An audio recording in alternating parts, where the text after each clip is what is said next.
চাকরির স্বপ্ন দেখিয়ে রাশিয়ার মাটিতে পাঠানো আর সেখানে গিয়ে যুদ্ধের মাঠে ঠেলে দেওয়ার ভয়াবহ বাস্তবতা তুলে ধরেছে আন্তর্জাতিক সংবাদ সংস্থা অ্যাসোসিয়েটেড প্রেস।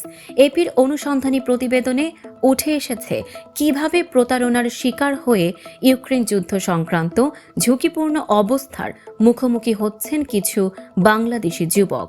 প্রতিবেদন অনুযায়ী লক্ষ্মীপুরের বাসিন্দা মাকসুদুর রহমান পরিচ্ছন্নতা কর্মীর চাকরির আশায় রাশিয়ায় যান। তবে পৌঁছানোর কয়েক সপ্তাহের মধ্যেই তাকে অস্ত্র ও ড্রোন পরিচালনার প্রশিক্ষণ দিয়ে সামরিক দায়িত্বে পাঠানো হয়। আপত্তি জানালে চাপ ও কঠোর শাস্তির হুঁশিয়ারির কথাও উল্লেখ করেছে এপি। প্রতিবেদনে আরও বলা হয়, রুশ ভাষায় লেখা কাগজে সই করিয়ে কার্যত তাদের একটি সামরিক চুক্তির আওতায় আনা হয়। এক রুশ কর্মকর্তা অনুবাদ অ্যাপের মাধ্যমে জানান, তোমাদের এজেন্টই তোমাদের এখানে পাঠিয়েছে। এরপর তাদের আহতদের উদ্ধার সহ বিভিন্ন ঝুঁকিপূর্ণ দায়িত্বে যুক্ত করা হয়।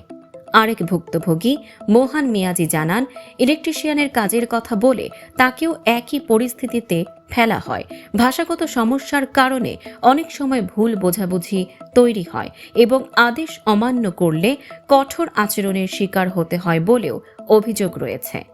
আরেকজন ভুক্তভোগী সালমা আক্তার, তিনি জানান, তার স্বামী আজগর হোসেন 2024 সালের ডিসেম্বরে রাশিয়ায় যান লন্ড্রি কর্মীর চাকরির আশায়। পরে জানান তাকে ইচ্ছের বিরুদ্ধে যুদ্ধের মাঠে পাঠানো হচ্ছে।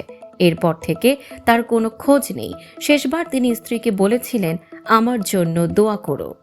এপির প্রতিবেদনে বলা হয়েছে, শুধু বাংলাদেশ নয়, ভারত, নেপাল এবং আফ্রিকার বিভিন্ন দেশের নাগরিকরাও একইভাবে প্রতারণার শিকার হচ্ছেন।